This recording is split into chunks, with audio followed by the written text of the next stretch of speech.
$75 million will be lent to the Australian Industry Development Corporation, $10 million goes to the Australian National Line, and $15 million to the state's Housing Assistance Program. You're watching Channel 7 Eyewitness News. We'll be back with you in a few moments.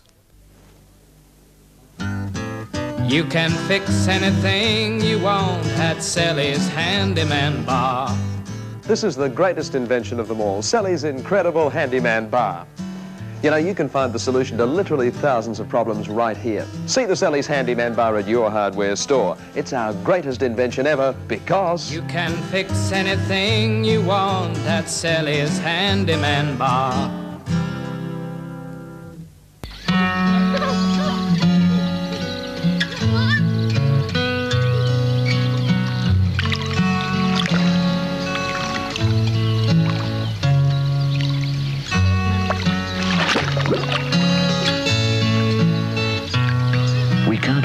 Like this anymore, but you can still buy a little of this pure country freshness in every pound of butter, pure natural butter, the good taste of the country at your local supermarket.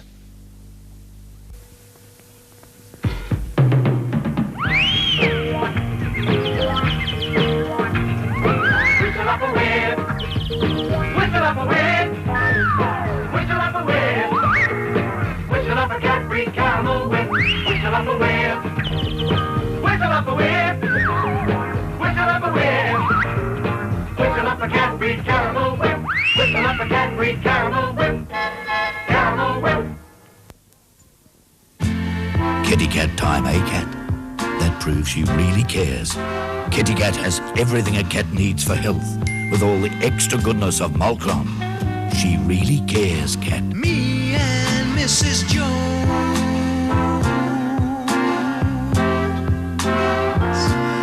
we've got a thing going on. Kitty Cat makes him feel twice the cat. You are watching Channel 7 Eyewitness News. The who's who of Australian racing gathered at City Hall this morning on the eve of Brisbane's premier sprint race, the Stradbroke Handicap. The occasion was the first civic reception held in Brisbane to mark the start of the Winter Racing Carnival. At the function were officials of the Queensland Turf Club and Brisbane Amateur Turf Club, and local and interstate owners, trainers and jockeys. Deputy Lord Mayor Alderman Brian Walsh, in welcoming the guests, said the racing industry provided a lot of finance and tourism for the city. Chairman of the QTC, Sir Douglas Wadley, replied by saying that although prize money for this year's carnival had been cut, there would still be more than $750,000 distributed during the carnival. A Commonwealth police officer told the Melbourne City Court today that British MP Mr John Stonehouse confessed last December to faking his disappearance in Florida. Detective Inspector John Sullivan said Stonehouse told him he wanted to escape from extraordinary political and business pressures and blackmail in England. Inspector Sullivan was the first witness at a hearing to consider extraditing Stonehouse to England to face charges alleging a $250,000 conspiracy and theft. Sullivan told the court Stonehouse faked the identity of a dead man at Miami Beach, Florida, before flying to Australia as a migrant. Lions were on the prowl at Brisbane Airport today, not the man-eating variety, but the service club genus that turned out in force to farewell the Governor-elect of District 201K. Mr Brian McGrath of Barden flew to Sydney today, where he will join 22 other district leaders before flying to America to be installed by the international president. Mr McGrath will be accompanied by his wife Betty, who is also an ardent worker on the Lions Women's Auxiliary. Mr McGrath, who was International Relations Officer for the district, has worked extensively on overseas Lions projects. Among those at the airport was the present District Governor, Mr Sid MacDonald. He will contest the next City Council election for the Liberal Party. The Lions, one of the world's most active service clubs, boasts a worldwide membership of more than 1.5 million members. In Britain, there's been a big demonstration of the military might of NATO countries. Heading the demonstration on the Salisbury Plain were 900 troops and 30 guns. Here's today's report from the BBC. A multinational salvo from 105mm howitzers of the Allied Mobile Force, NATO's air transportable permanent fire brigade, whose role in life is to be first in the line of fire if ever Warsaw Pact forces should attack. British Army airborne gunners put down by Puma helicopters join the AMF in this display. And as they go into action, British self-propelled Abbott guns sweep in from the flank.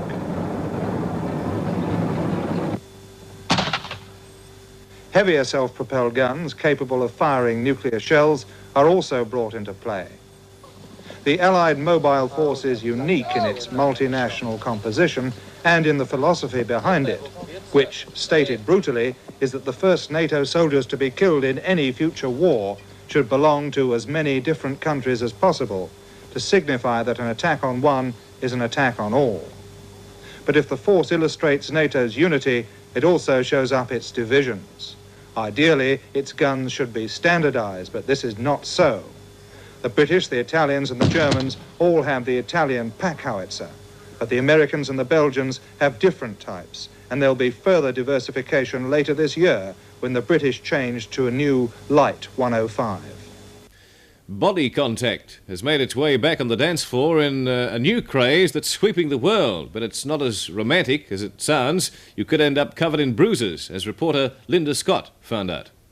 Rock and roll, the jive, the twist and the stomp. Forget all that. There's a new dance craze now. It's called the bump.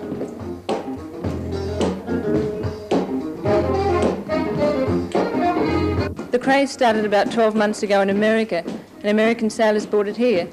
The local girls caught on pretty quick though, and Sandra King and Gertie Paiwan show you how to do it.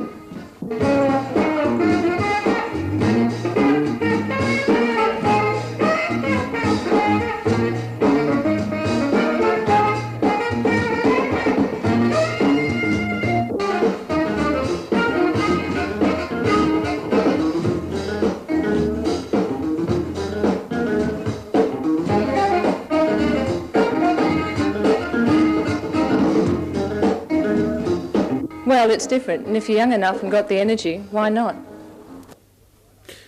World heavyweight boxing champion Muhammad Ali has arrived in the Malaysian capital of Kuala Lumpur to prepare for his title fight against Britain's Joe Bugner. He was given a noisy and sometimes rowdy welcome by a crowd of supporters estimated at 10,000 people.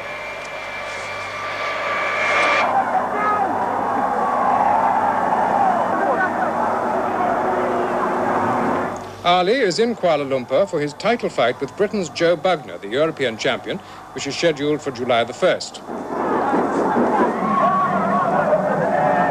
Ali, who's now 33, admitted that he's near the end of his reign, but he still says he'll beat Joe Bugner and, after him, Joe Frazier.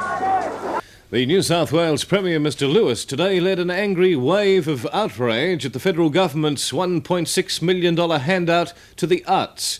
Mr Lewis said the grants were the most ridiculous waste of public money he'd seen during his term in Parliament. He said it was ridiculous that the federal government should announce the grants at a time when the states were fighting for their existence. The grants which were announced last night include money for a Dahlia festival and $15,000 to a man who wants to compose computerised music. A woman who was alleged to have been paid $1,746 extra on a widow's pension was fined $75 in the Brisbane Magistrates Court today. The Australian government prosecutor, Mr I.W. Bates, said 57-years-old Lillian Hessel Fulton of Margate Street, Mount Gravatt, claimed that for 3 years she was unemployed, when in fact she'd worked at a city hotel. The money will be taken out of her widow's pension over a period of time. CSIRO scientists and staff members have stepped up their protest about the proposed transfer of the Minerals Research and Solar Energy units to the Department of Minerals and Energy. Strongly worded telegrams were sent today to the Prime Minister, Mr Whitlam, and the Acting Minister for Science, Dr Moss Cass.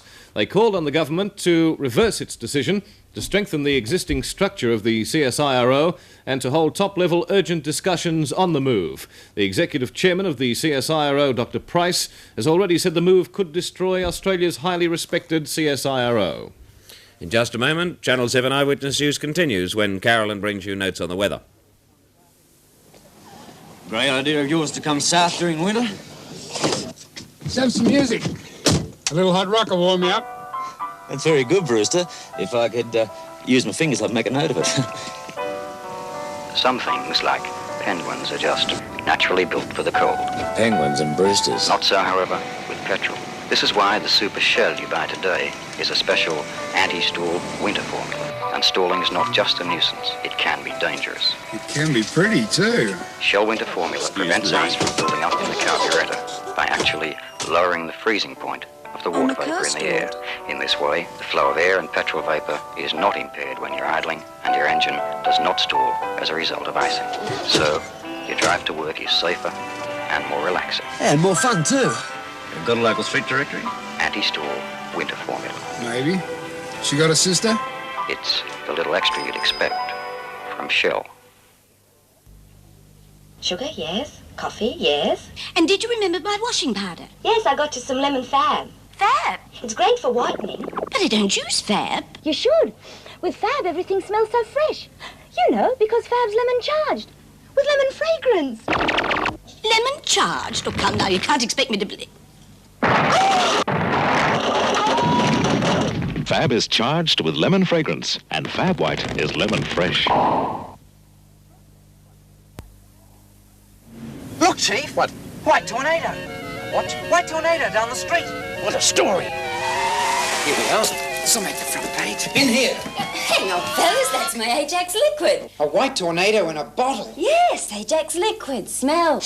Hey, strong ammonia. Oh, Ajax liquid's got strong ammonia for heavy-duty cleaning and built-up corner grease. Ajax liquid cleans like a white tornado. A white tornado in a bottle, Jimmy. That's Ajax liquid. For my money, I'm riding my way.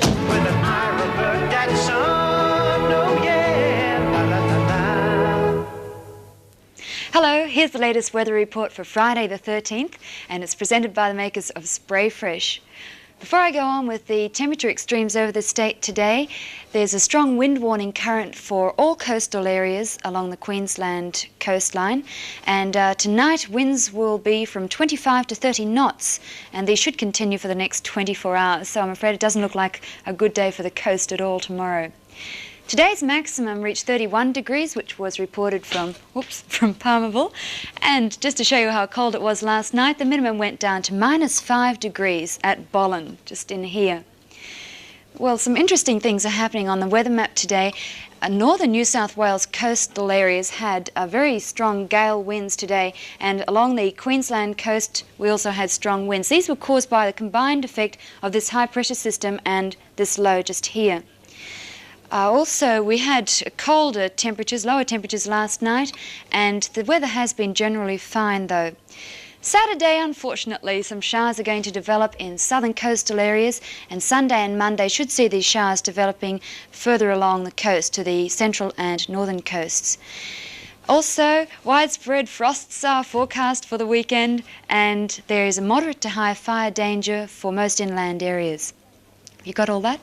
Brisbane's temperatures today, they were serious. It dropped to 8 degrees last night. That increased to a high of 19 today, which was 1 cooler than what we did expect. The Ipswich area was 8, and that rose to... No, it was 6, sorry, and that rose to 19 degrees.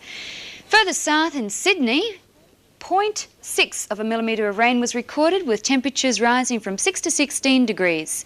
In Canberra last night, the minimum dropped to 3, went up to 17 during the day. Melbourne also had a bit of rain today, 1 millimetre, and temperatures were 12 and 9 degrees. Well, here's the bad news for Brisbane City. Fine at first, though cloudy, with a few showers developing tomorrow. And are you ready for this? Dropping to 7 degrees tonight, so you better turn your electric blankets on now. Going up to 16 during the day. We haven't had a day as cold as that as yet, with cold, gusty, southerly winds.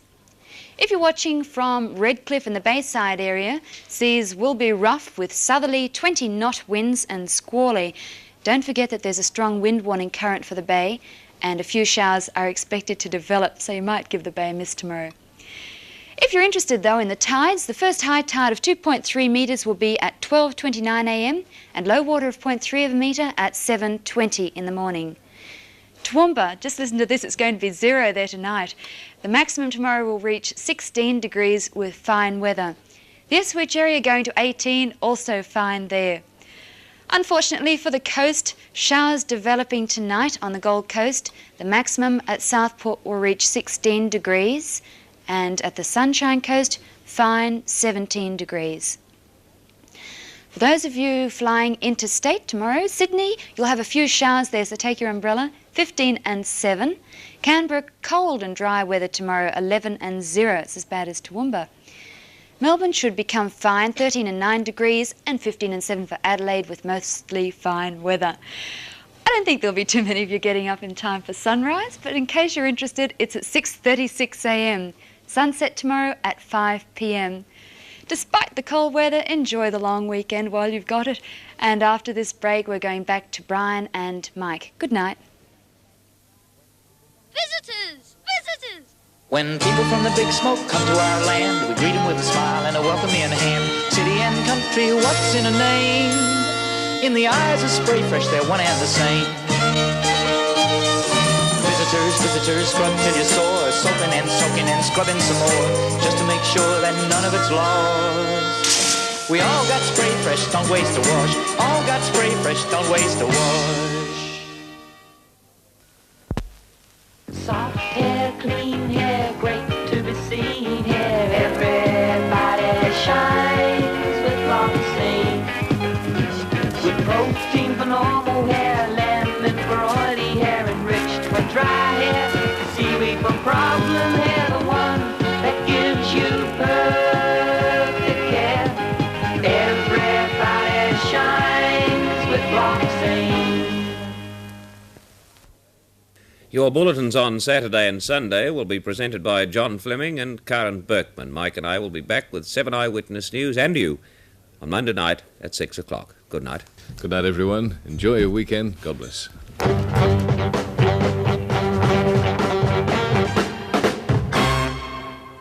Do you know where earthquakes begin? Whether headhunters still exist? Which bird of prey hunts only at night? It's all in the new Junior Encyclopedia. Not flimsy magazines, but 18 hardbound volumes. One a week from your newsagent for only $1.20. Hundreds of full-color pictures and maps. The new Junior Encyclopedia is at your newsagents now with a free world geograph. Solid knowledge for only $1.20 a volume. Drink driving can cost you your license for 9 months. That's a long time to wait for a bus.